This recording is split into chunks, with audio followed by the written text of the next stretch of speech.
ইউসুফ ভাই, তোমাকে কি পড়ে গেলাম, কি করেন? গাছটা দিয়ে এলাম কচু ধরে না এই যদি করা মরে যাইয়া কিলিয়া এটার কারণ কি?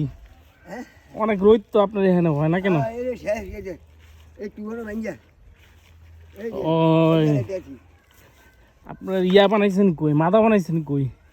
এই সব মানে এই যে বানান এই সব ওষুধ দেখছেন একটু করা বাইরে আইছে হ্যাঁ, ওকে করা দিচ্ছি তো আমি আপনার কয়ে দেই, শুনেন শুনেন শুনেন, আমার কথা শুনেন, এদিকে তাকান, এই যে শুনেন না, আমার কথা শুনেন।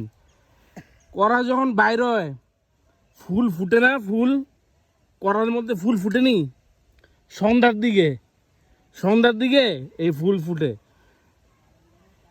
এই মহিলা ফুল আর পুরুষ ফুল আছে যেটা নিচে কোনো করা নাই, সেই ফুলটা নিয়ে ওই করাওয়ালা ফুলের মধ্যে লাগাই দিবেন। এটা দেখো হাত পরাগায়ন।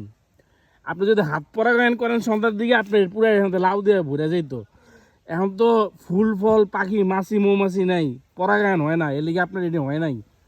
আপনার যদি ওই হাত দিয়ে পরাগায়ন করে দিতেন, সন্ধ্যার দিকে ফুল ফুটে। ও জমতে খেয়ে দিছি এটি সন্ধ্যার দিকে যখন ফুল ফুটবো, তখন ওই বেড়া ফুল দিয়া ওই করালা ফুলে লাগাই দিবেন, দেখবেন এটাতে আপনার লাউ ধরবো। চাইছি কত দিয়া না না, বুঝছেন, এটা আমি আপনার আপনি জানেন না মনে হয়। বাড়ি এটা কাটছেন, ভুল করছেন। যে কদু ওছিল হুম, এই সব এটা আপনি ভুল করছেন। শুনেন শুনেন, এটা সন্ধ্যার দিকে এসে করে দিয়েন, ওই তাহলে ওই যে এই গাছটা থাকবো, এটাতে লাউ হইব। এই সে দেখিনি হ্যাঁ, আপনার লাউ গাছ সব সুস্থ, সব কিছু সুস্থ। কি ভালো ধরছে হ্যাঁ হ্যাঁ, আপনার লাউ গাছ সুস্থ, সব সুস্থ।